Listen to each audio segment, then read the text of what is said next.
Mid-American Nazarene, a place for students who long to live their lives in the character of Christ. And yet it is here in this peaceful place that the seeds of betrayal are sown. It is here that violence rips through a marriage and then a town, leaving behind a blood-soaked crime scene and a mystery that will take 22 years to solve. But that was murder, and to begin with murder is to jump ahead. This is a tale that starts with love. It was a doe-eyed beauty, Melinda Lambert, who stole the heart of young David Harmon at a Nazarene Christian youth camp in 1973. David's father remembers. I felt that David had met the right girl. She was vivacious, she was full of life, just outgoing. Soon after, Melinda and David were married. The two began a simple, quiet life, David working at the local bank and Melinda in the dean's office of Mid-American Nazarene. Their social lives revolved around the church, and those who know them are struck by David's devotion to Melinda. Kevin Jakubowski was David's close friend. I think he kind of idolized her. I don't know. That's the only way I know how to put it. I think he really, really was enamored and in love with his wife. I really believe that. But soon, Melinda meets a new friend at work, a younger, extremely charismatic student leader, Mark Mangelsdorf. Chris Lanius, now a Nazarene pastor, was one of Mark Mangelsdorf's closest friends. There was not a person that I thought more highly of than Mark. He was probably the most intelligent, mature, moral, Christian young man, the kind of guy you'd want your sister to date. It's Melinda who brings Mark into her marriage, introduces her new friend to her husband David. They play racquetball and attend church together regularly. They had kind of adopted Mark as the student pet project, but I had no idea how much time they were spending together because he never talked about it. After a while, Mark spends so much time at the Harmons' home that he almost seems to be a member of the family. I would pass by their house on a daily basis and would see Mark's car over there. And it was there all the time. And it seemed a little strange to me, but I just kind of chalked it up as, you know, they've taken him under their wing. Then, on a cold, dark night, the intense friendship between the three would take on a more sinister light. It is February 28, 1982, when police get a frantic call. Olathe detective J.W. Larrick is one of the first at the scene. It was one of the goriest things I'd ever seen. And it wasn't just blood around the bed or on this person. The ceiling, the walls, and the floor, and just unbelievable. Melinda tells police that she and David had been sleeping when two men burst into the room and began bludgeoning her husband right there next to her in bed.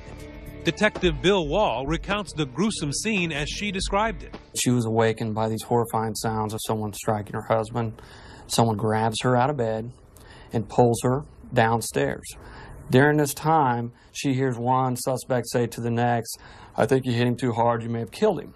Melinda tells police the intruders demand the keys to the bank where David works. She provides the intruder downstairs with the bank keys, and then she's knocked unconscious.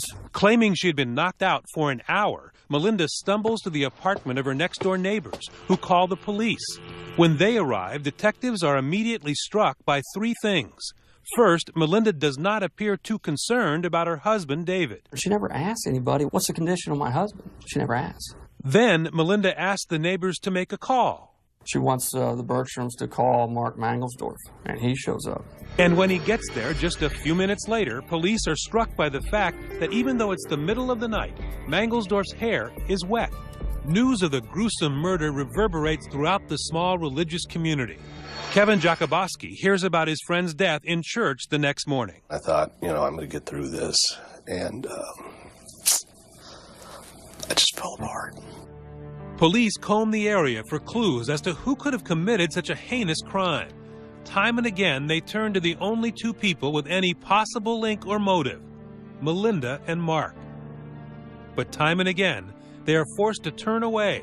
The physical evidence just does not seem to be there. Melinda Harmon withdraws completely from public view, never speaking to David's parents again after his death. And Mark Mangelsdorf leaves town, the cloud of suspicion too much for him to bear. he seems more concerned about this than I thought he would be. But then again, if people were trying to charge you with murder, you probably would be. And he felt really cornered or marked or whatever and targeted. And my point was, Mark, it's going to be all right. I mean, they'll figure out that you weren't involved, so don't sweat it. David Harmon, the gentle young man who loved his wife, friends, and church, is buried near all of them in a quiet spot just outside Olathe. There would be no easy resolution to his murder, and his death would haunt investigators for 22 more years. Still to come, the police follow the trail back to Mark and Melinda when a soccer mom makes a startling accusation. In my heart, I know. Reigniting a cold case. Stay with us.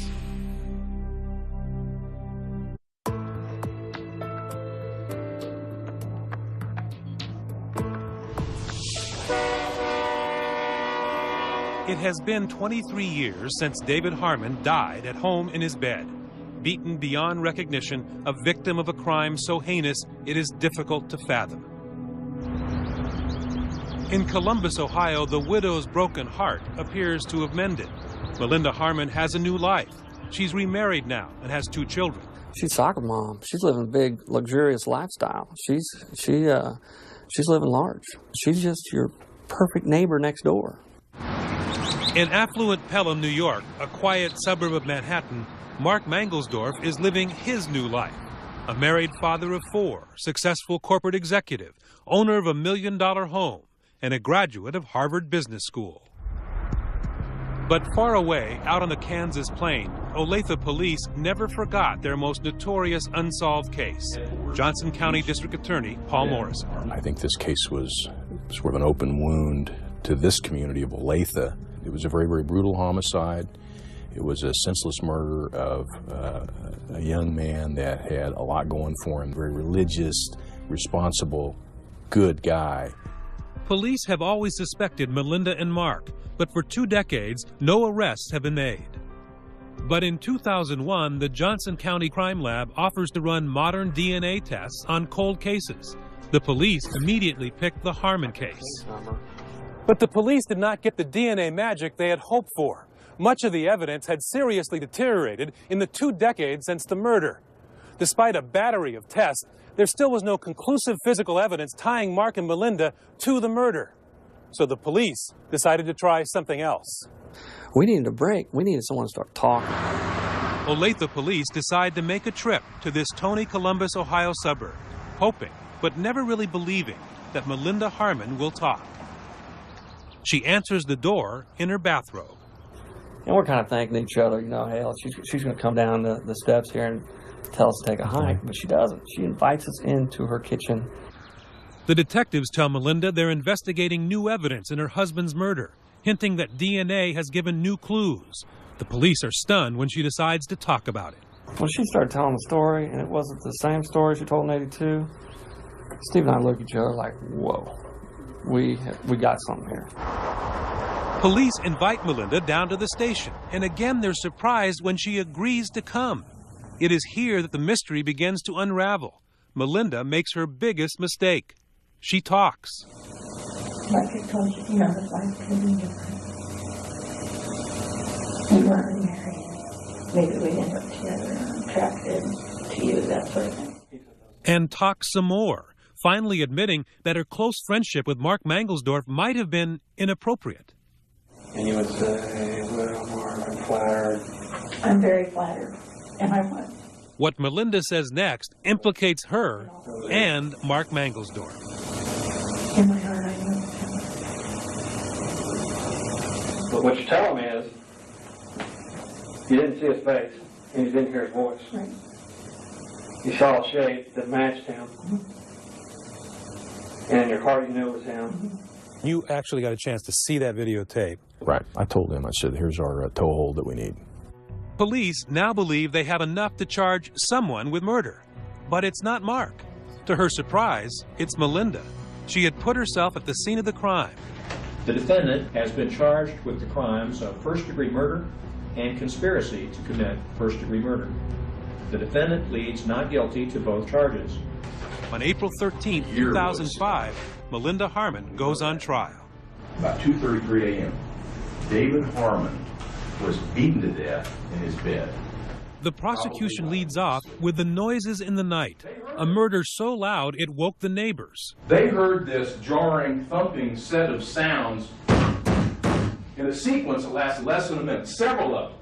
So jarring, so loud, that it woke them both up from a dead sleep. And then there's silence. For an hour, no screams, no cries for help from Melinda. In fact, key witnesses dispute Melinda's claim that she was knocked out that entire time. I would expect them to have amnesia both before being knocked out and afterwards, and not being able to remember how they were knocked out. During that hour, prosecutors believe someone had time to clean up. The very top of the shower curtain tested negative for blood. As I proceeded down towards the bottom of the curtain, they became stronger. The strongest positive reaction for the benzene test was obtained at the very bottom of the shower curtain, near the hem where it's turned up and sewed. But the real key to the case was not physical evidence. There was very little. No real physical evidence. No real physical evidence. Basically, motive and a story that stung. But what detectives did find could be viewed as extremely damning circumstantial evidence. Prosecutors produced love letters cementing the bond between Melinda and Mark. Well, these were just signed either Melinda or love Melinda or I love you, Melinda, that type of thing. Evidence the defense felt it must confront head-on. And in dramatic courtroom theater, to rebut the tales of an illicit relationship, the implications of cover-up and murder over the option of divorce, Melinda's lawyers call Mark Mangelsdorf to the stand.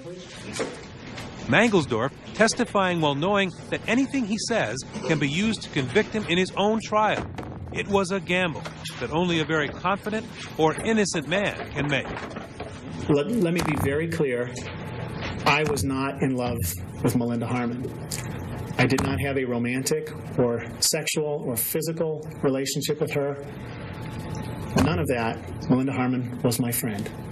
And how about David Harmon? David Harmon was also my friend. Did you kill David Harmon? I did not kill David Harmon. Would it work? Was a face-to-face plea to the jurors enough? In the end, the jury foreman says Mark's gamble, his robotic demeanor and denials that seemed rehearsed, sealed Melinda's fate and may have endangered his own. If you're asleep and you wake up to somebody bludgeoning your spouse to death, would you just lay there? It'd be like something out of a horror movie. You'd say, oh my God, what's going on? That kind of stuff. We all would. After a 2.5-week trial, the jury deliberates for just 12 hours. If you'll hand the verdict form to the bailiff, please. In a crowded Olathe courtroom, the verdict is read. The court will read the verdict of the jury. On count 1, we, the jury, find the defendant guilty of murder. On count 2, we, the jury, find the defendant guilty of conspiracy to commit murder.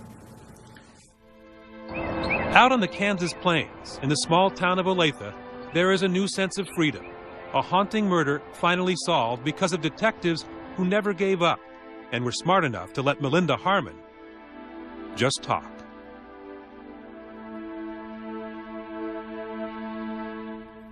After Melinda's trial, Mark Mangelsdorf was also charged in David Harmon's murder. Melinda, who had been sentenced to life in prison, agreed to testify against him in exchange for a lesser charge. Both later pled guilty to second-degree murder and received sentences of 10 to 20 years. As of 2013, they're expected to serve only the minimum term. When we come back, a tragic accident. A hunter shot in the woods. I remember screaming for help. But some things just don't add up. He found a bullet hole in his back, and somebody wanted Mr. Dotson dead. Did his wife have a motive for murder? Stay with us.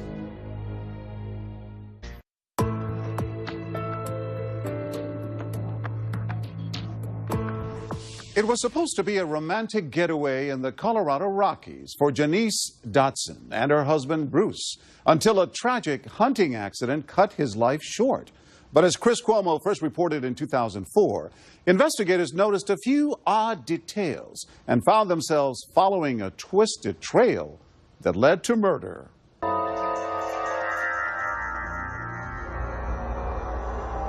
As the sun rises on the second day of hunting season, A horrible scream pierces the Rocky Mountain silence. I saw Orange in the distance, lying on the ground. Janice Dodson runs to Bruce, her husband of just 3 months. He's bleeding, an orange hunting vest at his side. At that moment, I couldn't tell you what I thought had happened to him. He had been shot. Was he conscious when you found him? I remember screaming for help. I'd seen enough death to know when death was there in front of me. Camping nearby is Doug Kyle, a veteran cop who responds to her screams.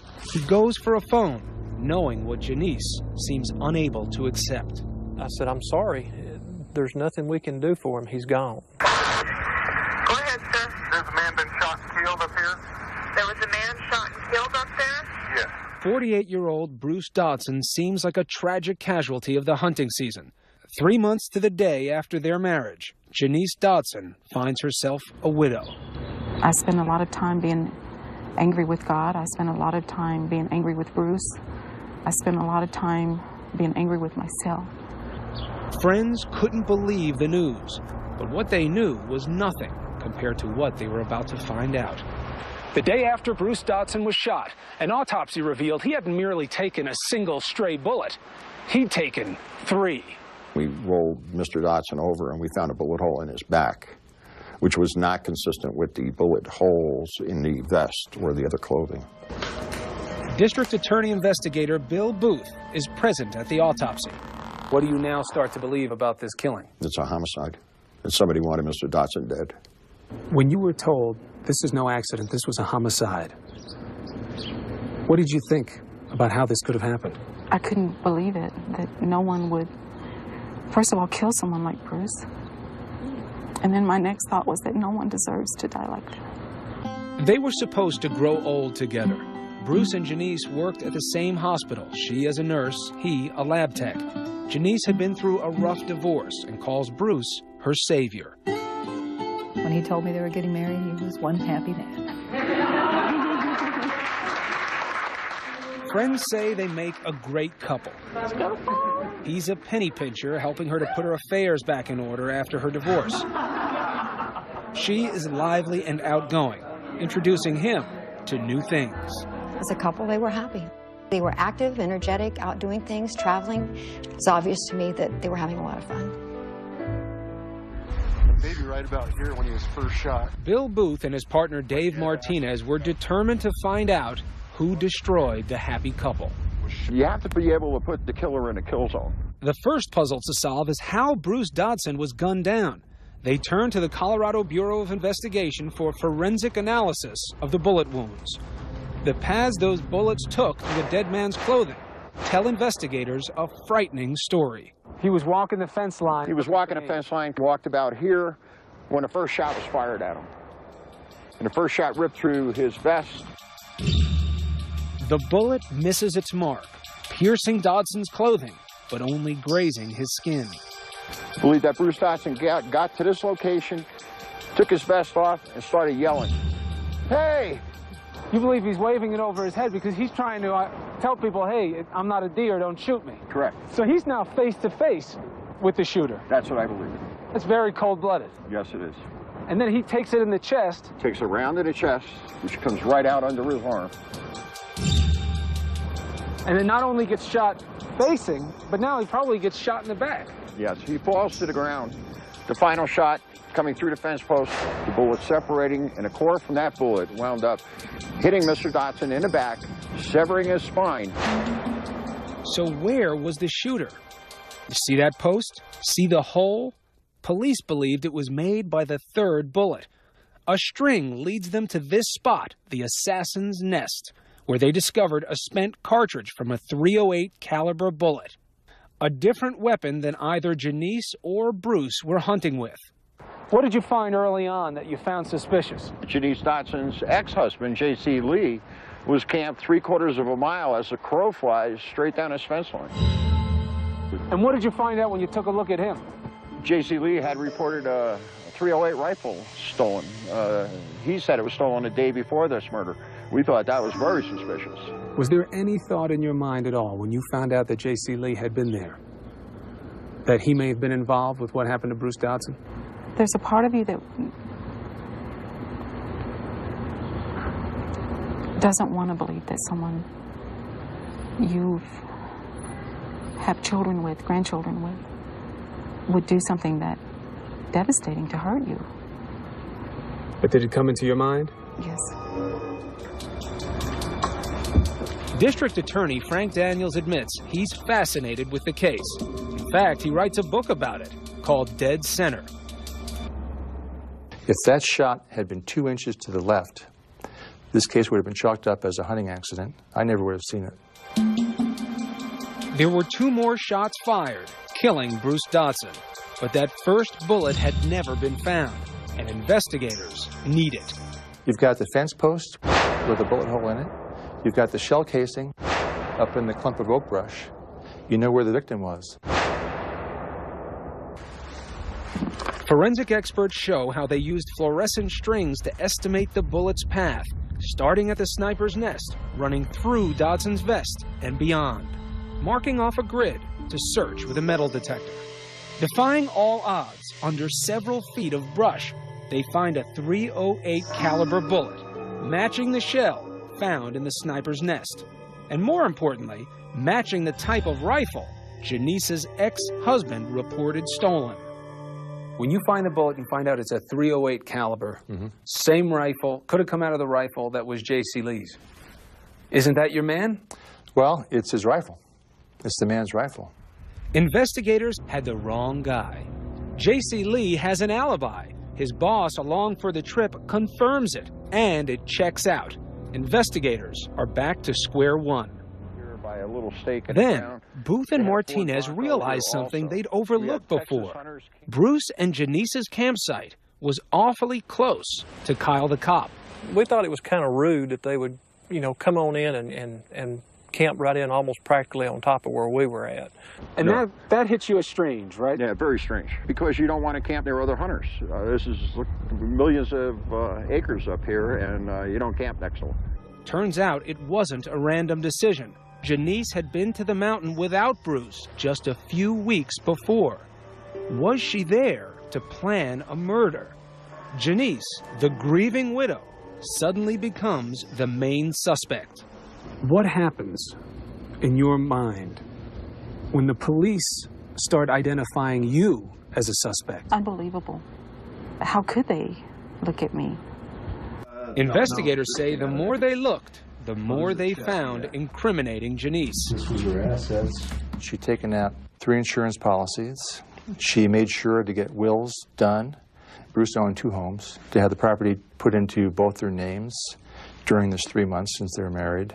All the insurance is in your name, the will in your name, funeral plans laid out already for Bruce. How do you explain that just 3 months into marriage? By the fact of me saying that Bruce took my pay, my life, and helped me organize some areas that I needed help in. She had this plan when she married him, that she was going to kill him for his money.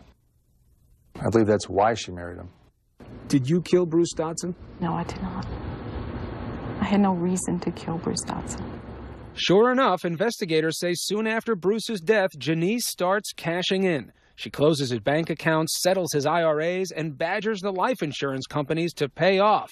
Then, she sells his home, his car, even his horse, Glory. Still, investigators need more. We had to put Janice with the gun, and we couldn't do that for a long time.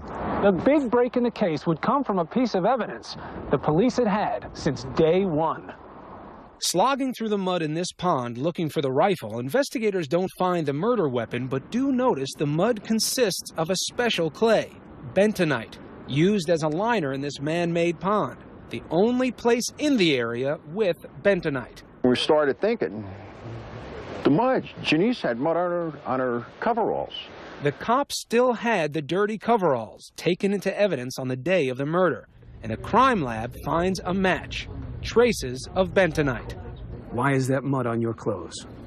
All the places that I crisscrossed from, there's no way that they could go to every place and see where I had walked that day.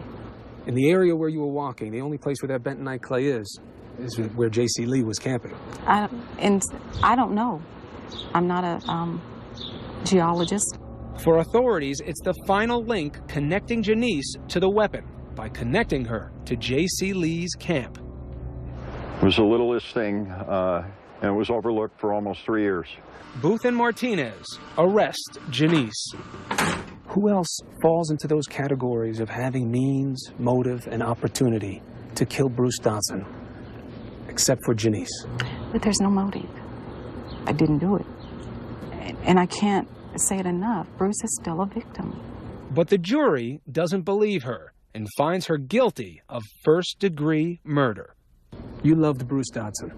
I still do. You understand what Bruce Dotson's final moments were like. Yes, I do. Whoever shot him had to shoot at him looking at him, and then shoot him again when he turned away. The only way I can live with this is that I have the peace of knowing I didn't do it, and the prayer in my heart that someday the truth will win out. Janice is now serving a life sentence without the possibility of parole for the murder of her husband. I think he was a good man. He was a nature photographer, liked to backpack, go hiking around, take pictures of the beauty of nature in western Colorado. And he liked to hunt. Well, no. John Bruce Dotson was really an animal lover. He had never been big game hunting in his life. It was Janice who was the hunter. Janice Dotson appealed her sentence unsuccessfully, and she remains in prison. When we come back, a mysterious attack. I've been shot. My husband and I, we've been shot. And the killers tried it before. I'd like to report a crime. My brake lines have been cut. Someone had murder on their mind. Stay with us.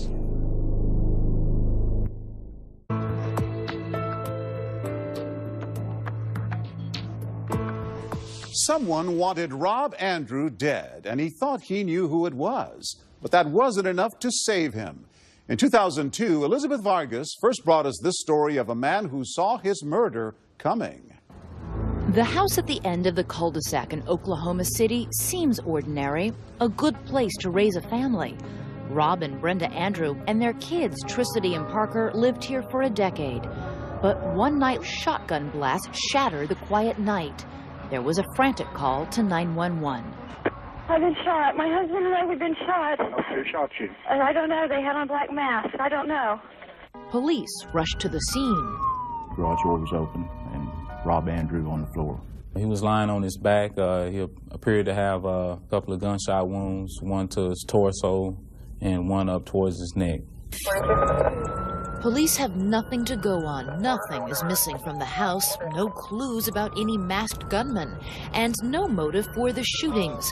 As for Brenda Andrew, she has been shot in the arm with a pistol, but is still able to dial 911.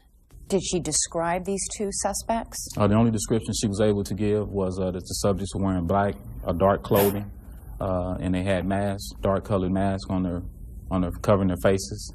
With Thanksgiving just 2 days away, Rob Andrews' murder is added to the case file. But there are especially troubling questions. Is this a random murder or a cold-blooded execution? Why would anyone want to shoot Rob Andrew and his wife? Why did Brenda survive? Rob Andrew was an ad executive whose life revolved around his family, especially his children. At Christmas, he spoiled Tricity and Parker with gifts. There were vacations, a nice home, and lots of family time. Here, Tricity's learning to ride a bicycle. Parker loved to drive his toy car. What a crash! Rob and Brenda had been married 17 years, but right from the start, Rob's parents, E.R. and Lou, say they knew that something was wrong with the storybook romance. Right after the honeymoon, he said, she told him she wished they hadn't got married, or it wasn't the right thing to do. Or From the very start? Yeah. Well, why would she marry him if she... I don't know. Rob was more affectionate toward Brenda than Brenda was toward Rob, which made for an unbalanced marriage. Ronnie Stump was Rob's best friend. But for all intents and purposes, they were muddling through and making it as a married couple. It was one of those relationships that they would stay together because of the kids and, work their way through it. We're happy all day long. You know, Jesus loves us. That's why we sing the song. The family became very involved in their small Baptist church on the outskirts of town. It was at church that Rob and Brenda met Jim Pavat, a twice-married life insurance agent in his mid-40s. He was just kind of a very unassuming guy. You didn't really pay a lot of attention to Jim. Rob and Jim Pavat became friends, even went hunting together. At the same time, Pavat and Brenda started teaching Sunday school together. And then they suggested to Rob that he change his life insurance policy and that Pavat, their new friend, would write it. The next policy that Jim and Brenda got him to write was $800,000. Naming Brenda as the chief and sole beneficiary. That's correct. By summer, people were talking. Jim Pavat and Brenda seemed to be spending a great deal of time together. Several couples had spotted Brenda and Jim out eating lunch together. Another couple had seen Brenda and Jim getting way too close after church one night. Friends say Rob had heard too much. He accused Brenda and Jim of having an affair. She denied it, but very quickly the marriage fell apart. We went out to dinner with them, and all four of them, and we had a real good time right here in Oklahoma City. And the next day is when she took the keys away from him and told him to leave. Did she have any explanation for why she threw him out of the house? Never admitted to that. In fact, she began shortly after that accusing Rob of having affairs. What was his reaction to all of this? Heartbroken. Brenda filed for divorce. It was a very nasty separation, full of angry confrontations, many of them over the children. Craig Box is Rob's divorce attorney. He would tell me of his conversations with his wife, and she had taken some rather extreme positions in dealing with the children, not letting him see the children, not letting him have the children even overnight or alone. Friends say it was heartbreaking for the father who loved to record his children's every birthday party and prompted them to love their mother. So when you grow up, Tricity, who do you want to be like? Mommy. Then, on the morning of October 26th, Rob got into his black Nissan. He immediately noticed he had no brakes. He drove slowly to the dealership, and there, Rob made a disturbing discovery and called 911. Oklahoma City Police Department. Hi there. I'd like to report a crime. My brake lines have been cut for my car. Oh. That sounds like attempted murder, don't you think? Sergeant Mike Klicka was dispatched to the dealership. I looked at the brake lines on the front tires, and they had one small slit on each front brake line.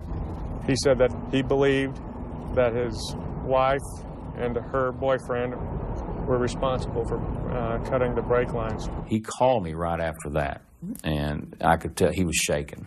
He was, you could tell in his voice, he was scared. Rob rented a car and at his office picked up an urgent voicemail message. Mr. Andrew, please come to Mission Hospital. Your family's here. Mission Hospital. He raced to the hospital, but it's a hoax. His family wasn't there. It seems someone wanted Rob to get into his car and drive it at high speed. They were just trying to get him on the highway so that he'd crash. With his cut brake lines. With his cut brake lines. They didn't know that he'd already changed cars. So I had told Rob to be very careful because we didn't know if they were waiting for him there or what was going on. When we come back, Rob Andrews' worst fears come true and Brenda disappears. Thursday she didn't call? No. Friday she didn't call? No. Saturday? Sunday? Nope. And were Rob Andrews' last words a clue to his killers? I heard what I believe was the garage door coming up. He said, I'm going to have to let you go. They're coming out. Stay with us.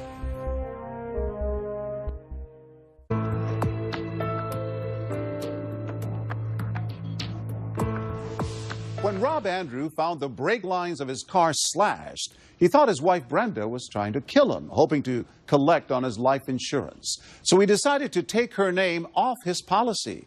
But that proved to be more difficult than he imagined, and it wouldn't be enough to keep him safe. Once again, Elizabeth Vargas. Rob Andrew quickly found out that he couldn't change the beneficiary on his $800,000 policy. At least that's what his insurance agent Jim Pavat apparently told him. So Rob went over Pavat's head and began making the changes with Pavat's supervisor. Then Rob's phone rang. He received a call from his wife, angry, inquiring why he was changing his beneficiary. That's when James Pavat called him and told Rob at that point in time if he thought his wife was mean, he hadn't seen anything yet till he dealt with him. That conversation, along with his slashed brake lines, led Rob to file a police report claiming his wife and Pavat were conspiring to kill him for the insurance money. But police apparently did nothing. With Thanksgiving approaching, Rob tried to focus on the holiday weekend when he would be with his children, but it wasn't easy. Brenda wanted them to say they didn't want to go, and she bought Tricity a little puppy, which Tricity loves dogs. And she told her, if you stay here with me, you can keep the puppy here, but if you go with your dad, you can't take it. She chose to go with her dad anyway. You believe that that must have really angered Brenda. I think that it hurt her. She just couldn't let them go. On the afternoon of November 20th, Rob left his friend Ronnie Stump a phone message. Ronnie, it's Rob. Thanks for checking. It's been kind of harried all day today. I am on my way to pick up my children and play with them for a long weekend. So give me a call if you get a minute. Thanks. Bye. It was just before 6 p.m. when Rob drove to the house he shared for a decade with Brenda. He waited in the driveway for the children. He again called Ronnie on his cell phone.